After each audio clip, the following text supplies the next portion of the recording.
Apa kata Donald Trump? Dengan gagah dan berani akan menghanguskan atau membumi hanguskan Palestina sebagai satu tempat atau asar daripada kiblat kita umat muslim awal.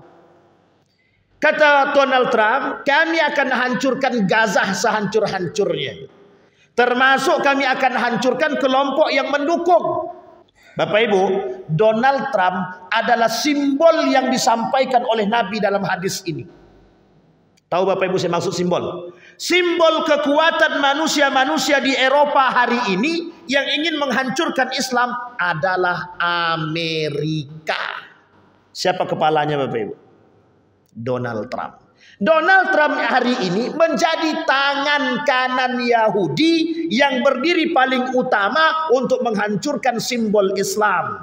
Maka kata Donald Trump, sebelum dia naik yang sekarang ini atau pada masa yang sebelumnya itu, disampaikan sama Donald Trump, aku tidak suka dengan orang muslim. Program Islamophobia itu adalah menjauhkan kita daripada Islam itu sendiri. Jadi Donald Trump ini itu sekarang tangan kanannya Islamophobia. Jadi gerakan Islamophobia hari ini itu akan semakin luas semenjak dipegang sama Donald Trump hari ini. Nah, kebencian Donald Trump terhadap Islam untuk merusak umat muslim hari ini lewat penghancuran terhadap Palestina. Mohon maaf dulu, Raja Ferdinand itu datang kepada mereka para pendeta untuk mengatakan kebenaran Islam. Artinya apa? Kelak Islam itu bakal berjaya apapun itu. Sehingga mereka akan lakukan cara untuk menghancurkan itu. Raja Louis sama. Maka Donald Trump juga begitu. Bisikan Yahudi kepada Donald Trump untuk menghancurkan Islam itu, melemahkan kita lewat jalur Palestina dulu. Ketika jalur Palestina bisa dihancurkan, maka semua yang lain daripada itu pasti bisa dihancurkan. Jalur masuk ke Mekah dan Madinah lewat penghancuran Masjidil Aqsa. Tapi uniknya Allah punya cerita yang lain. Punya cerita yang lain.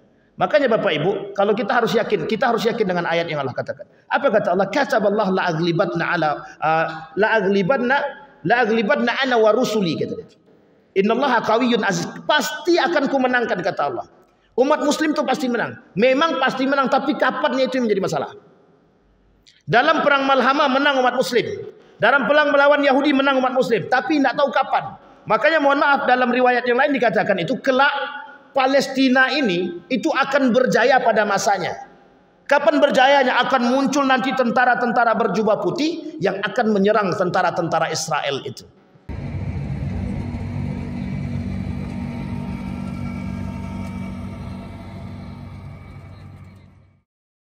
Baik Bapak Ibu sekalian yang berbahagia, pada pertemuan kali ini kita akan coba mengkaji hadis atau melanjutkan hadis-hadis daripada baginda Nabi Muhammad SAW. Kali ini kita akan coba pakai buku dari karangan Syekh Al-Arifi yang pernah saya ceritakan, Dr. Muhammad bin Abdurrahman Al-Arifi atau Al-Arifi. Beliau ini ulama Saudi. Ulama di Saudi Arabia, di Madinatul Munawwarah lebih tepatnya tinggalnya. Dan beliau menuliskan buku judulnya Nihayatul Alam. Kebetulan buku ini saya lihat dalam list buku-buku tentang hari kiamat itu masuk salah satu buku yang paling direkomendasikan. Cuma sayangnya buku ini tak boleh terbit lagi. Ini dah yang terakhir kali terbit. Kata penjualnya, ini tidak boleh lagi kami jual di Saudi. Ada alasannya. Sebenarnya beliau menyampaikan alasan itu tapi dibuatnya diplomasi. Artinya bahasanya agak sedikit dibuat agak sedikit berputar. Padahal kita maksudnya pahamlah. Di dalam buku ini beliau menuliskan tentang kejadian-kejadian peristiwa-peristiwa akhir zaman yang oleh sebagian para ulama itu tidak boleh dikaji, tapi oleh mereka para pengkaji akhir zaman mengkaji. Sehingga buku ini itu menguak tentang sifat dan karakter-karakter manusia di akhir zaman. Nah, mungkin ada orang menganggap bahwa hadis-hadis yang disampaikan itu menunjukkan karakter-karakter yang sedikit bersinggungan dengan karakter-karakter para penguasa. Sehingga dilaranglah. Dan beliau pernah mengkritik penguasa pada tahun 2013 masuk penjara. Ditangkap kemudian dimasukkan dalam penjara. Kalau saya tak salah atau khilaf saya, beliau keluar di tahun 2016. Tapi tidak tahu apakah sekarang masih eksis atau tidak, kita tidak tahu. Yang jelas Bapak Ibu sekalian yang berbahagia, di Saudi Arabia tidak jauh berbeda dengan tempat kita. Artinya apa? Sekarang itu setiap ulama-ulama daripada Saudi itu yang berbicara akan kebenaran dan bertentangan dengan para penguasa-penguasa, mereka akan mendapatkan sedikit singgungan, sedikit tekanan dari luar. Luar mana? Luar kekuasaan mereka. Siapa mereka? Para pemerintah-pemerintah tempat. Ada satu sekolah namanya Madrasah Salatiyah yang dulu menjadi ladang pengkader ulama-ulama besar di dunia ini. Jadi di Mekah itu ada namanya sekolah namanya Madrasah Al-Madrasah As-Salatiyah. Itu banyak. Terkhusus kalau di Indonesia ini orang Lombok yang paling banyak. Banyak alumni di situ, alumni Lombok itu banyak yang di situ. Yang punya pesantren-pesantren besar. Tuan Guru Bajang TGB. Bapaknya TGB itu alumni situ. Alumni daripada Salatiyah mendirikan namanya Nahdlatul Watan. Tahu Nahdlatul Watan ya? Salah satu organisasi perserikatan sama seperti Muhammadiyah dan Nahdlatul Ulama, tapi namanya Nahdlatul Watan, tapi hanya berpusat di Lombok. Besarnya Lombok. Nah, beliau alumni di situ. Kemarin saya sampai ke sana di bulan Oktober, saya berangkat pergi saya ke Salatiyah. Saya tanya, bagaimana kondisi sekolah ini? Karena yang di situ banyak ulama-ulama yang mohon maaf bermadzhabkan Syafi'i, maka di situ mohon maaf. Ulama-ulama itu sekarang diusir. Tidak ada lagi yang tersisa, satu orang pun tidak ada yang tersisa. Nah, sekolah itu diambil alih oleh ulama-ulama Saudi, oleh kerajaan, oleh pemerintah Saudi, kemudian dikelola sendiri oleh pemerintah Saudi, dan ulama-ulama yang bermadzhabkan Imam Ahmad ibn Hanbal atau madhab Syafi'i di situ, mereka sekarang tidak di situ lagi. Ada yang ditangkap, ada yang kemudian diusir diusir keluar daripada perbatasan haram, termasuk mahasiswa-mahasiswa yang belajar kepada ulama-ulama di situ. Mereka akan dicek visanya, kemudian kebenarannya, ngekosnya di mana, dicari tahu sampai sedetail mungkin apa yang telah mereka lakukan. Sehingga kalau mereka ketahuan ada melakukan kegiatan-kegiatan yang bertentangan dengan paham-paham mereka, maka akan ditangkap. Seperti Maulid Nabi. Jadi Maulid Nabi itu tidak boleh di sana, hanya diperbolehkan di tempat-tempat tertentu. Maksud diperbolehkan di sini kalau tak ketahuan. Meskipun banyak yang melakukan, cuman yang boleh itu adalah hari lahirnya Saudi boleh. Jadi kalau hari peringatan hari lahir Saudi, itu diskonnya sampai 70%. Nah, kebetulan pada saya berangkat di bulan Oktober kemarin, di tanggal 2 Oktober kata mereka itu Saudi ulang tahun. Jadi ketika ulang tahun Saudi itu besar-besaran itu. Sampai diskon-diskon. Orang kalau mau belanjalah di masa Saudi sedang ulang tahun. Itu tidak bernilai sama sekali. Mau beli apapun barang-barang itu tak bernilai. Bapak Ibu sekalian yang berbahagia, beliau ini termasuk pengkritik. Salah satu kritikan beliau adalah terhadap pemerintah itu. Beliau mengatakan tidak adanya perbedaan antara kaya dan miskin. Artinya beliau ingin memunculkan satu term yang itu diangkat oleh baginda Nabi Muhammad SAW. Perbedaan kita di hadapan Allah bukan kaya dan miskin. Perbedaan kita di hadapan Allah hanya keimanan. Itu kuncinya. Sehingga beliau menentang pemerintah itu, ditangkaplah. Kalau bahasa lainnya masih adalah sisa-sisa rasis itu masih ada. Sisa-sisa daripada rasis itu masih ada. Baik Bapak Ibu, di malam hari ini kita akan coba mengangkat satu hadis daripada baginda Nabi Muhammad sallallahu alaihi wasallam. An Thauban radhiyallahu anna Rasulullah sallallahu alaihi wasallam qala: Yushakul umam an tada'a alaikum kama tada'a al-akillati ila qas'atiha. Kita terjemahkan.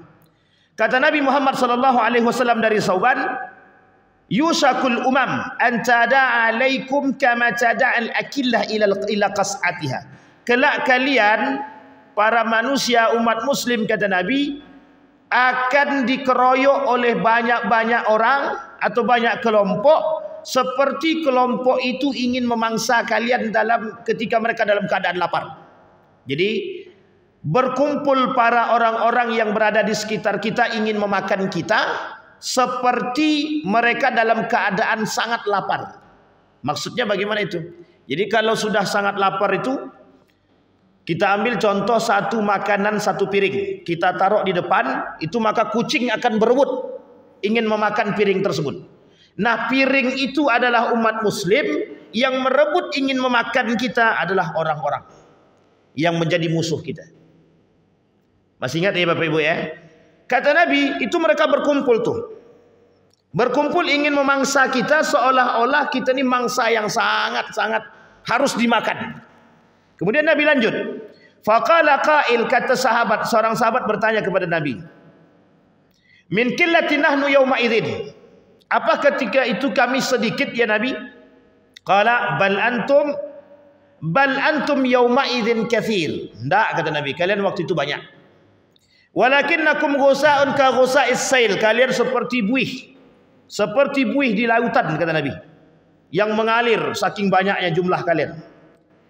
Kemudian Nabi bilang, waliyanza'annallahu min suduri aduwikum al-mahabatu minkum. Allah kemudian di dalam hati para musuh-musuh kalian yang di sekeliling kalian itu, Allah cabut rasa takut, sehingga mereka tak takut lagi dengan mayoritas. Mereka minoritas tapi berani. Sementara kalian mayoritas tapi takut. Kita lihat betul tak kalimatnya itu. Kata Nabi, waliyadza'annallahu min suduri aduwikumul mahaba minkum. Allah cabut rasa takut dari diri para musuh-musuh kalian terhadap kalian. Kemudian waliyukdhifanna fi qulubikumul wahan. Allah tanamkan dalam diri hati kalian itu, orang-orang mukmin itu, fi qulubikumul wahan. Ada yang disebut dengan wahan, penyakit. Qila wa mal wahnu ya Rasulullah? Apa itu wahan ya Rasulullah? Qala hubbud dunya wa karahiyatul maut. Maksudnya hubbud dunya wa karahiyatul maut, cinta terhadap dunia dan benci akan kematian. Kita ambil Bapak Ibu sekalian yang berbahagia, ada gharibul kalimah, kalimat-kalimat aneh dalam hadis ini. Yang pertama qas'atun atau al-qas'atu. Wu'a'un ya'kulu fihi atau yu'kalu fihi wa kana yattakhidhu minal khashab ghaliban. Makanan yang siap dimakan. Wal ghasa ma yaji'u fawqa sail mimma yahmiluhu minaz zubat wal wasakh wa ghairuhu. Kemudian ghasa artinya seperti buih di lautan tapi buih kotor. Yang kotor yang kemudian mengalir tersingkir. Wal wahan fassarahu Nabi sallallahu alaihi wasallam. Adapun wahan, kata Nabi, telah dijelaskan oleh Nabi, ditafsirkan oleh Nabi, hubbud dunya wa karahiyatul maut. Kata para ulama, apa itu hubbud dunya? Mencintai dunia. Apa yang dimaksud oleh mencintai dunia? Kata Imam Al-Ghazali, mencintai segala isi yang ada di dunia, melebihi cintanya kepada Allah Subhanahu wa taala. Kemudian wa karahiyatul maut, kebencian mereka akan kematian semakin nampak. Mereka takut akan kehilangan harta mereka, mereka akan takut kehilangan anak mereka akan takut kehilangan mobil mereka dan semua yang mereka miliki, kata para ulama. Wa hadzal hadis min dalailin nubuwati wa alamati min alamatis sa'ah faqad tada'at al-umamul qafar. Apa kata Nabi? Kata para ulama, kata Syekh Al-Arifi, hadis ini menunjukkan tentang nubuwat, kenabian baginda Nabi Muhammad sallallahu alaihi wasallam. Dan tanda datangnya hari kiamat adalah salah satu tandanya berkumpulnya para minoritas musuh umat muslim untuk memangsa umat muslim seperti dianggap seperti sebuah makanan. Jadi kita ini dianggap makanan. Adakah Allah berkata di dalam Al-Quran? Apa kata Allah dalam Al-Quran? Wala yansurannallaha may yansuruh innallaha laqawiyyun aziz. Kataballahu la aghlibanna ana wa rusuli innallaha qawiyyun aziz. Kita ulang Bapak Ibu, kalimat akhir daripada ayat ini. Kata Allah, kataballahu la aghlibanna ana wa rusuli innallaha qawiyyun aziz. Di dalam riwayat yang lain, dalam satu hadis Nabi berdoa kepada Allah, ya Allah, jangan kau jadikan umatku kalah dari kaum-kaum musuhnya. Allah jawab itu Bapak Ibu. Jadi Bapak Ibu cara menjawabnya begini, dalam ayat ini dan dalam hadis Nabi. Yakinlah 100% bahwa Allah akan memenangkan umat muslim, itu pasti. Sekalipun hari ini dengan gagah dan lantangnya Donald Trump mengatakan tentang hal demikian. Apa kata Donald Trump? Dengan gagah dan berani akan menghanguskan atau membumi hanguskan Palestina sebagai satu tempat atau asar daripada kiblat kita umat muslim awal. Kata Donald Trump, kami akan hancurkan Gaza sehancur-hancurnya. Termasuk kami akan hancurkan kelompok yang mendukung. Dan itu sangat-sangat akan mereka lakukan itu. Donald Trump, kebencian Donald Trump terhadap Islam itu bukan segini. Tapi tak ada rasa cinta sama sekali kepada muslim. Bapak Ibu, Donald Trump adalah simbol yang disampaikan oleh Nabi dalam hadis ini. Tahu Bapak Ibu saya maksud simbol? Simbol kekuatan manusia-manusia di Eropa hari ini yang ingin menghancurkan Islam adalah Amerika. Siapa kepalanya Bapak Ibu? Donald Trump. Donald Trump hari ini menjadi tangan kanan Yahudi yang berdiri paling utama untuk menghancurkan simbol Islam. Apa namanya? Masjidil Aqsa. Sampai di sini paham? Bagi Donald Trump itu musuh terberat dia. Sehingga dengan gagah, pada hakikatnya Donald Trump ketakutan. Kenapa ketakutan? Karena sudah banyak orang yang datang kepada Donald Trump untuk mengingatkan. Tapi kita lihat Bapak Ibu, kita lihat pengaruh Donald Trump untuk negara-negara yang bersekutu dalam menghancurkan Palestina. Pengaruh Donald Trump semakin menjadi-jadi, negara-negara yang lain bersekutu itu ikut ingin menghancurkan. Kita lihat Bapak Ibu, Syekh Al-Arifi membuat peta di sini dari masa dahulu. Ketika kehancuran Turki Utsmani itu berkeliling tuh negara-negara ingin menghancurkan Islam. Jerman ikut. Negara pertama yang ingin menghancurkan Turki Utsmani ketika itu adalah Jerman. Dengan dalih ketika itu mereka mengajukan proyek kereta api dari Turki kemudian ke Hijaz. Nanti tembus sebelum sampai ke Hijaz lewat India. Hijaz itu mana? Mekah. Mekah itu berada dalam Mekah masuk dalam negara Hijaz. Kota Hijaz ketika itu. Jadi ingin dibangun tuh kereta api untuk jamaah-jamaah haji biar mudah. Dari daerah Turki nanti singgah di India dan lain sebagainya pakai kereta api. Yang datang untuk mengajukan proyek atau ingin memenangkan tender, kalau bahasa kita hari ini, tender itu adalah Jerman. Datang dia, ditolak mentah-mentah. Datang Prancis, tolak mentah-mentah. Datang Inggris, tolak mentah-mentah. Tahu-taunya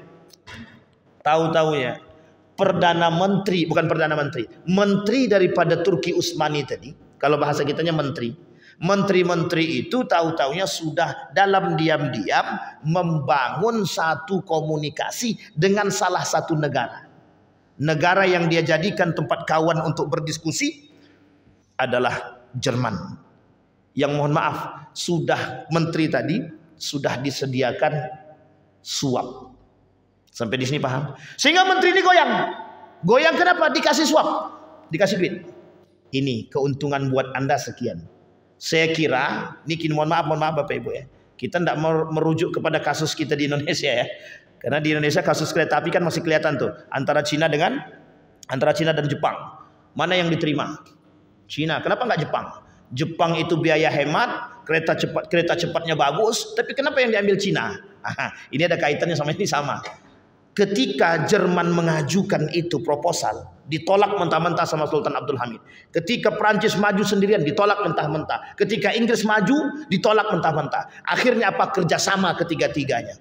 Artinya apa? Ketika kerjasama di lobi menterinya, dicari menteri yang sangat tidak pro terhadap pemerintah ketika itu. Dapat.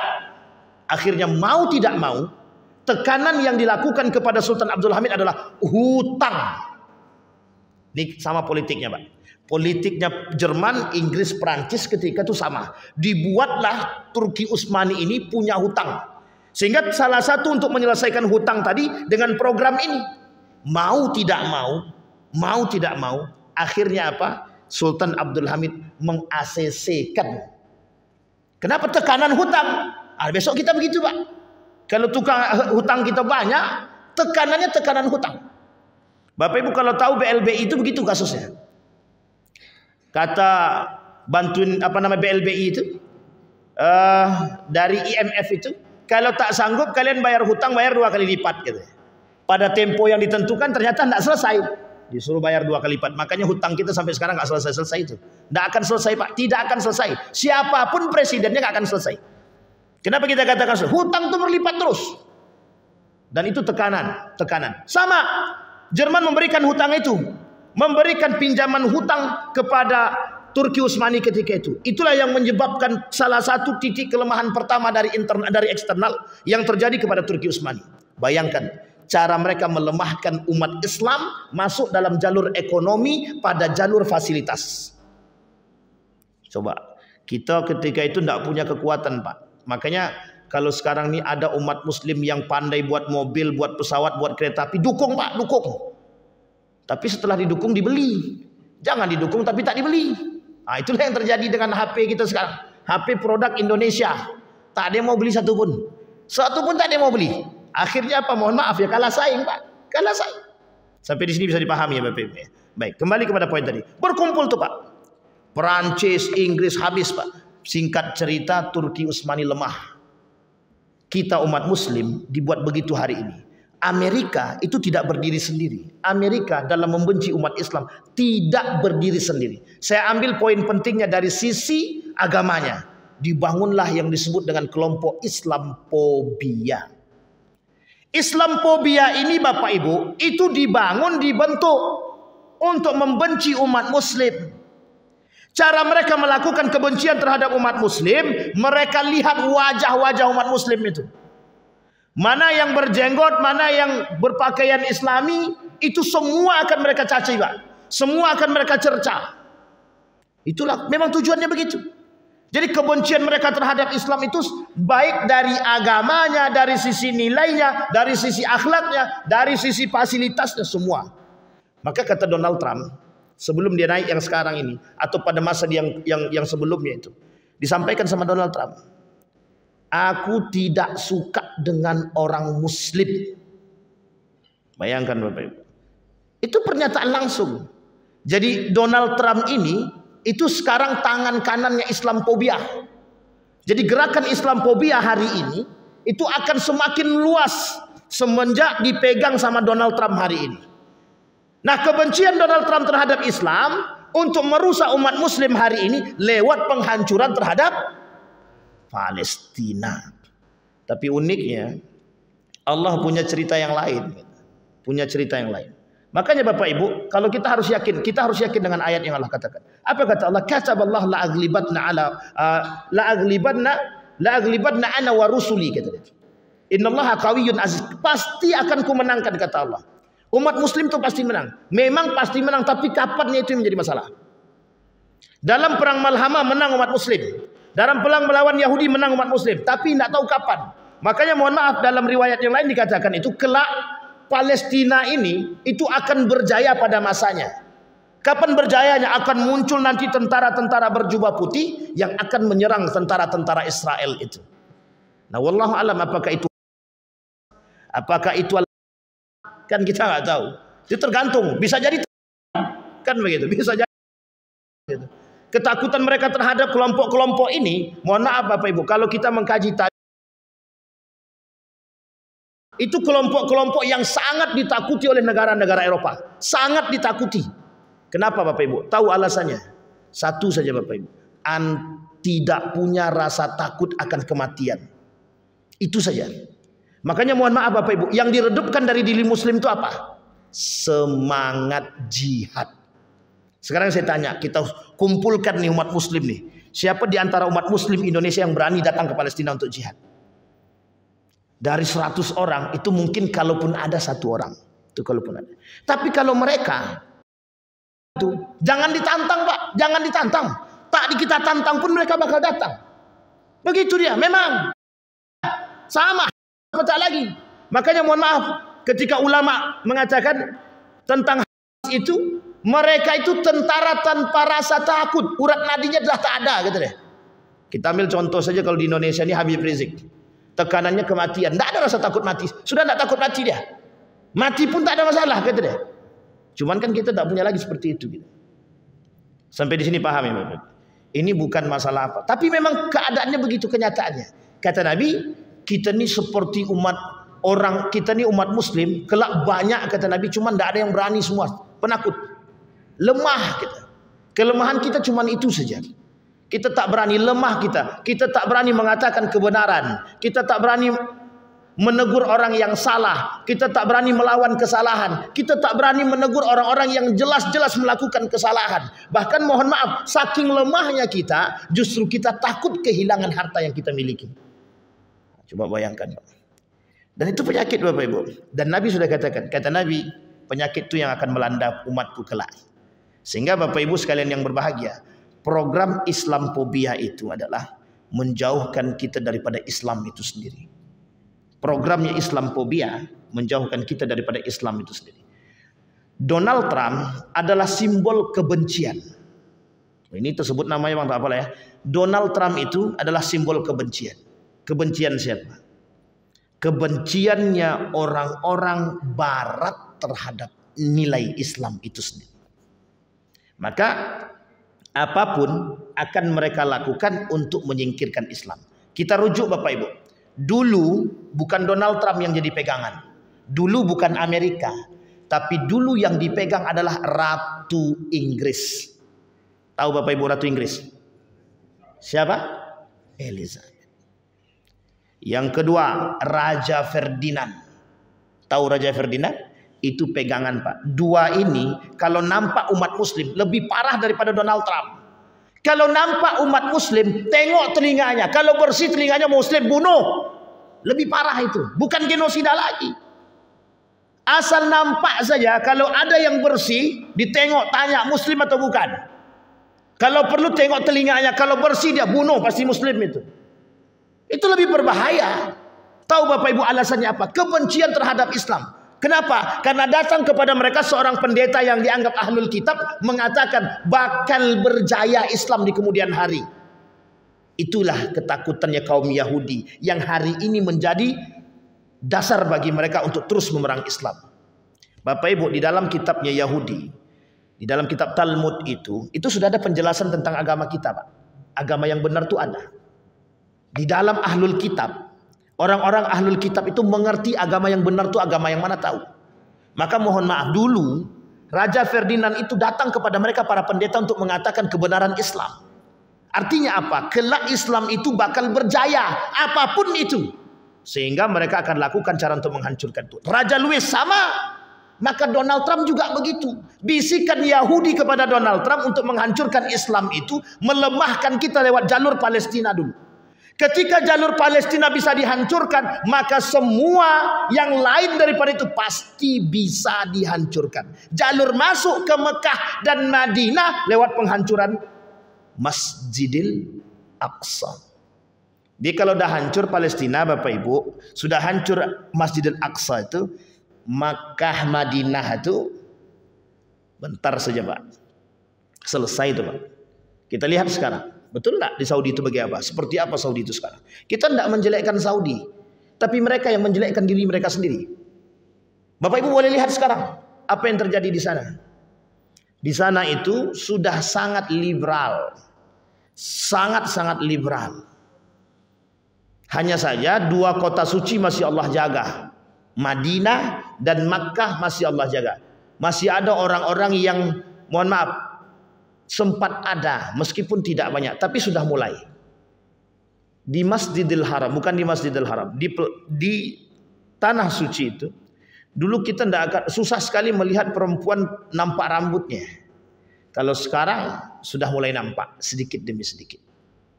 Artinya Bapak Ibu, untuk menghancurkan Makkah dan Madinah atau menghancurkan dua tanah haram ini, itu tidak bisa langsung dihancurkan begitu saja. Kalau langsung dihancurkan, diserang, habis dia. Mereka akan banyak umat muslim akan berjihad. Salah satunya rubah pola pikirnya dulu. Rubah pola pikirnya. Kalau Palestina, kenapa kami harus serang? Karena lain cerita Bapak Ibu. Palestina itu tonggak kekuatan. Tonggak kekuatan, makanya harus dihancurkan dulu. Sama ketika Nabi sampai di Makkah, cara merubah akidah itu lawan akidah. Akidah harus dengan lawan akidah. Makanya Nabi berhadapan langsung dengan orang Mekah, itu langsung berhadapan, keras-kerasan, perang-perangan itu. Makanya kalau di Mekah itu Bapak Ibu, yang pertama kali dilakukan oleh Nabi, Tuhan kalian siapa? Tuhan kami Allah. Lawannya Tuhan dengan Tuhan. Maksudnya apa?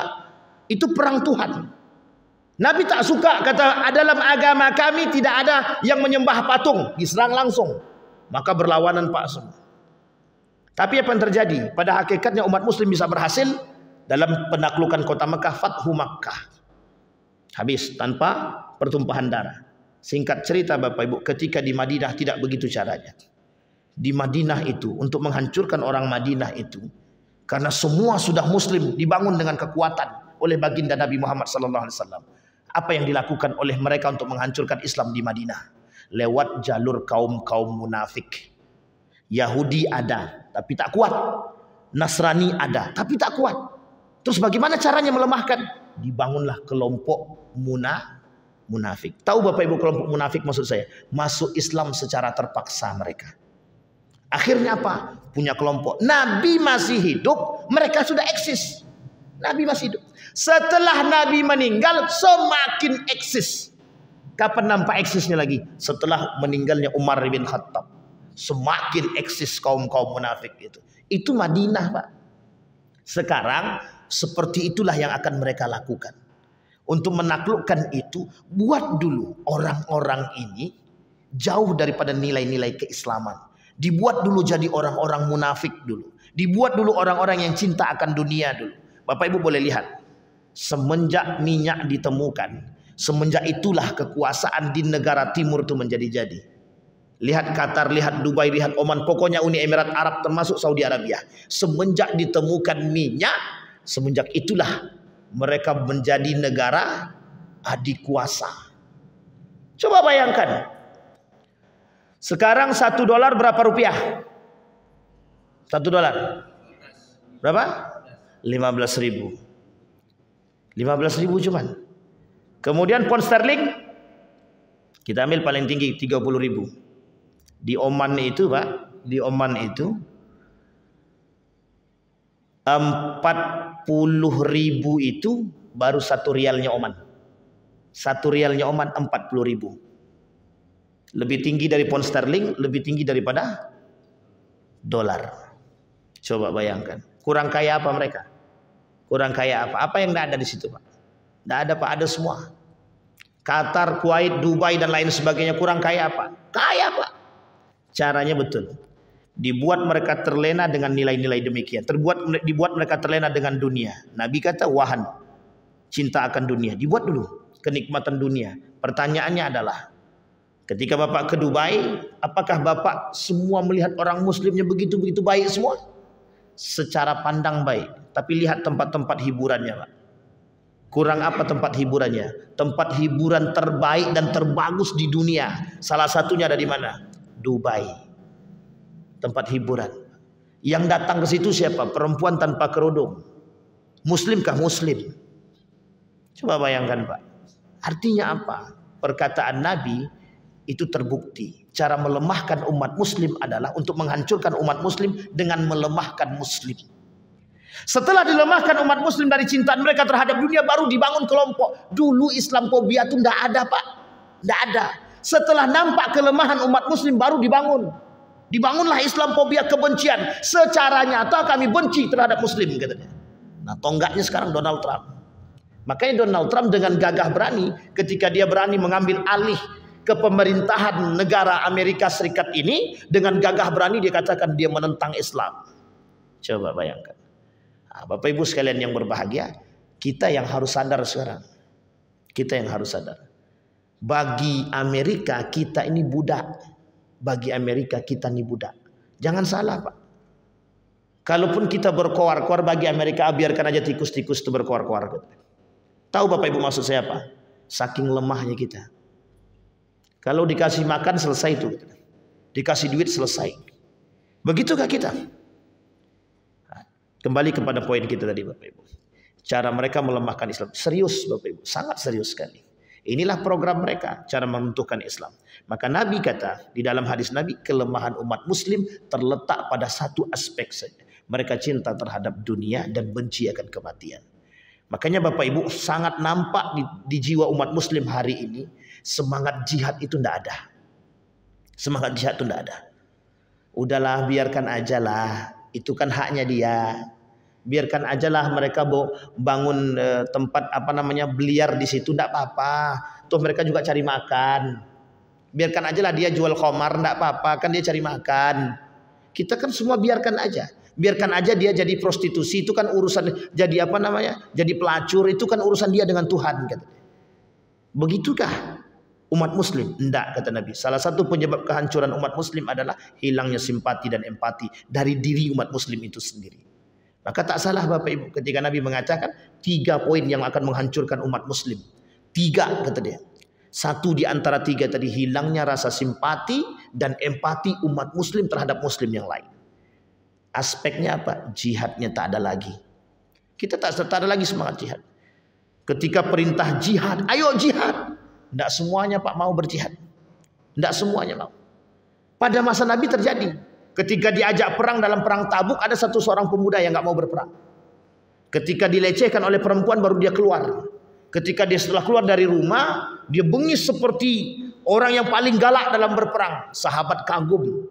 Dia ajukan kepada baginda Nabi Muhammad SAW. Apa kata Nabi? Dia berperang bukan untukku dan Allah, kata Nabi. Dia berperang untuk harga diri dia. Nah sekarang itu begitu Pak. Ketika harga diri kita dilecehkan, ya kita semua bangkit Pak. Tapi ketika Islam dilecehkan, Nabi dilecehkan, Al-Quran dilecehkan, semua diam. Palestina dilecehkan. Cuman satu jihad kita Pak, memboikot produk Israel. Hari ini goyang semua Pak. Produk Israel boikot. Semua semangat boikot di awal. Seminggu hilang Pak. Habis sudah ada lagi suara pemboikotan itu tidak ada lagi. Hilang. Apa yang mau kita boikot Pak Ustaz? Itu kan tak ada kaitannya. Makanan yang nggak ada kaitannya dengan Israel. Kata kita tidak ada Pak. Kata mereka ada.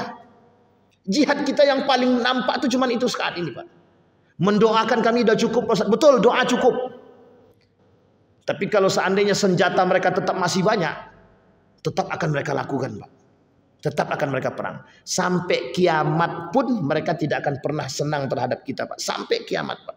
Walan tarda ankal yahud walan nasara hatta tattabi'a millatahum.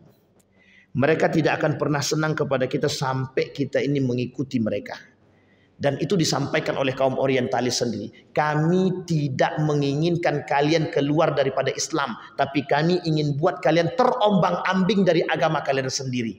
Namanya tashkik, ragu dengan nilai agama kita sendiri, Pak. Sampai di sini paham Bapak Ibu? Coba bayangkan. Lah kita masih berkelahi tentang kunut dan tak kunut Pak. Kita masih berkelahi tentang kunut dan tidak kunut. Sementara mohon maaf Pak, mohon maaf. Di sekolah-sekolah mereka sudah mabuk. Sudah masuk. Di pemerintahan mereka sudah masuk. Di politik mereka masuk. Dalam apa yang mereka tidak masuk? Dalam kesehatan mereka masuk. Semua mereka masuk. Dalam ekonomi mereka masuk. Sekarang kita masih berkelahi tentang kunut dan tidak. Makanya Bapak Ibu, kita perlu refreshing sesekali ke negara-negara yang memang butuh perjuangan, Pak. Butuh kita perjuangan. Maka Bapak Ibu, hari ini yang harus kita lakukan adalah perjuangannya. Jihad kita adalah hari ini, itu jihad melawan diri kita sekarang, Pak. Bagaimana kita memberikan pendidikan agama dan akidah kepada anak kita yang benar. Bagaimana kita tanamkan semangat juang daripada mereka. Satu saja Pak yang harus kita ajarkan hari ini. Bisa tidak kita ajarkan kepada anak itu berkata jujur sekalipun taruhannya kematian? Bisa tidak kita ajarkan kepada anak kita berkata jujur sekalipun taruhannya kematian? Saya kira itu berat Pak. Sangat berat sekali. Tapi pasti bisa. Bisakah kita mengatakan, nak, pokoknya kau harus jujur apapun taruhannya. Taruhannya mau mati sekalipun tidak apa-apa. Yang penting kau harus jujur. Dan itu berat Bapak Ibu. Bukan sangat berat lagi. Bukan berat lagi. Sangat berat sekali. Baik Bapak Ibu. Hadis selanjutnya. Kata Nabi. Fa'an Salamah ibn Hur. Radiyallahu anha anna Rasulullah sallallahu alaihi wasallam qala. Inna min asratis sa'ah. An yatadafa ahlul masjidil imamah. Fala yajiduna imama yusalli bihim. Tudafi'un nas anil imamati fis salah. Ini salah satu tanda hari kiamat. Tapi jangan ada itu singgung. Karena ini sangat menyinggung nampak saya Pak. Wa an Abdullah bin Amr qala ya'ti 'alan nasi zamanun yajtami'u fihi wa yusalluna fil masjid wa laysa fihim mu'min. Kata Nabi, banyak nanti akan datang di hari kiamat, kata Nabi, di akhir zaman itu, kata Nabi, yajtami'una fih. Umat muslim berkumpul. Wa yusalluna fil masjid. Mereka salat di masjid. Wa laysa fihim mu'min. Tapi mereka semua itu bukan orang beriman, kata. Ini sama nih Pak, bahasanya sama. Kata Nabi itu, di akhir zaman tuh banyak orang-orang Islam tuh banyak. Orang Islam tuh banyak. Tapi mukmin tuh yang sedikit. Maka kelak kata Nabi yang mengisi masjid itu bukan orang mukmin, orang muslim. Orang muslim yang mengisi masjid. Jangan tersinggung ya Bapak Ibu. Karena kata Nabi dalam riwayat yang lain itu, salah satu tanda hari kiamat itu ada orang baik bacaannya, bagus bacaannya, kuat hatinya, imannya kuat, tebal imannya, kata Nabi akan ditolak. Masuk ke dalam masjid akan ditolak. Terus apa maksudnya? Maksudnya adalah yang masuk ke dalam masjid tersebut orang-orang muslim bukan orang beriman. Karena orang beriman yang masuk akan mereka tolak. Orang beriman yang baik akan mereka tolak. Orang yang baik, yang bagus, akhlaknya bagus, bacaannya bagus, salatnya bagus, Al-Qur'annya akan mereka tolak. Yang mereka terima adalah yang muslim. Artinya apa? Sekarang indikasi itu sudah mulai nampak. Indikasi itu sudah mulai nampak. Orang pertama berlomba-lomba membangun masjid. Setelah berlomba-lomba membangun masjid, orang tidak sholat di dalamnya. Mereka cuma berkelahi aja dalam masjid. Berkelahi karena apa? Siapa yang berhak menjadi pemimpin masjid atau ketua masjid. Setelah berkelahi daripada itu, mereka berkelahi untuk mendapatkan kekuasaan. Setelah dapat kekuasaan, mereka tidak mengisi masjid. Mereka tak berpikir bagaimana memakmurkan masjid. Padahal Allah kata dalam Al-Quran, innama ya'muru masajidallah man amana billahi wal yawmil akhir. Orang yang berhak menjadi orang yang akan memakmurkan masjid, kata Allah, orang yang beriman kepada Allah dan hari kiamat. Pertanyaannya adalah, ketika di akhir zaman, kata Nabi, orang yang masuk ke masjid adalah orang yang tidak beriman. Artinya apa? Masjid itu akan menjadi rusak. Maka jangan salah Bapak Ibu. Salah satu tempat yang bisa membangun peradaban Islam kembali masjid. Tapi salah satu tempat untuk bisa menghancurkan umat muslim secara real, masjid. Jadi apa maksudnya? Merubah karakter orang bisa di masjid. Merusak karakter juga bisa di masjid. Makanya Bapak Ibu sekalian yang berbahagia, kadang-kadang kita agak sedikit tersenyum ketika melihat ada orang berkelahi di dalam masjid. Berkelahi dalam masjid itu, ini ada baru-baru ini Bapak Ibu. Di salah satu masjid di Pekanbaru ini, ada satu kelompok yang jaga masjid, datang kelompok yang lain ingin mengadakan kajian di masjid, diusir. Tidak boleh, kan begitu. Nah, ini terjadi.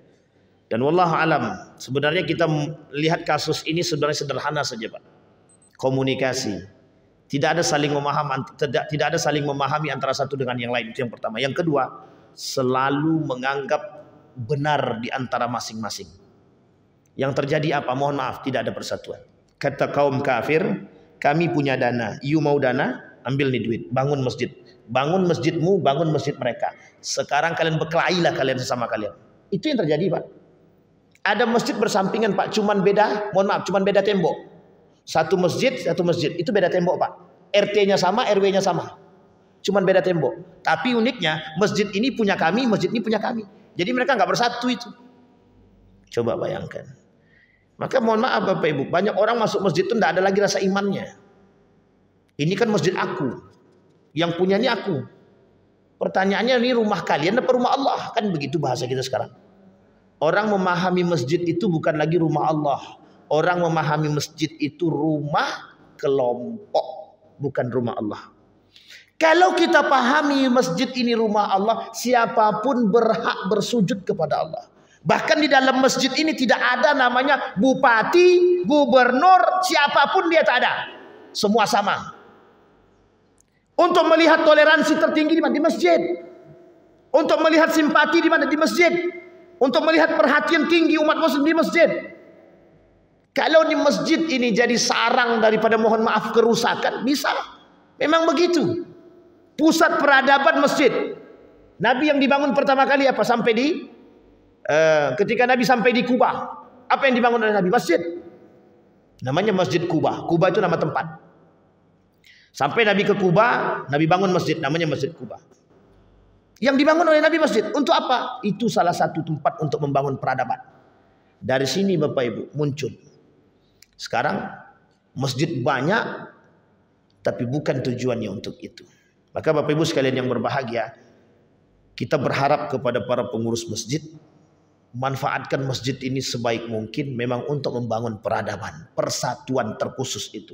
Jangan saling membencilah antara satu dengan yang lain. Tak ada guna Pak. Capek kita dengan hal-hal begitu. Orang tetap jalan kok. Urusan mereka di pemerintahan tetap jalan Pak. Urusan Syiah dalam merusak agama kita tetap jalan kok. Kita enggak ada Pak. Sekarang kita perbanyak kita perbanyak melawan mereka sekarang. Melawan kaum kafir Quraisy itu. Melawan para munafik-munafik itu. Melawan kaum Syiah, Khawarij yang merusak kita itu kita lawan. Dari masjid Pak kita bangun. Kalau tidak kita hancur Pak. Membangun kekuatan dari masjid. Membangun kekuatan dari masjid. Makanya kenapa dikatakan sawwu sufufakum fa inna taswiyatas sufufi min iqamatis shalah. Kalau dengan imam saja kita sudah tak yakin, apalagi dengan imam yang lain. Itu mesti begitu Pak. Maka kuncinya imam masjid itu secara simbol Pak, tapi secara maknanya lebih tinggi daripada imam, daripada pemerintahan Pak. Karena kuncinya cuma di situ Pak. Itu simbol Pak. Simbol. Ketika imam membalikkan badan, ditengoknya jamaahnya udah lurus atau belum. Shaf tolong diluruskan dan dirapatkan. Kata jamaahnya, terserah kami lah. Ini kan keadaan badan kami. Di situlah Pak. Nampak kita karakternya Pak. Sampai di sini bisa dipahami Bapak Ibu ya. Baik.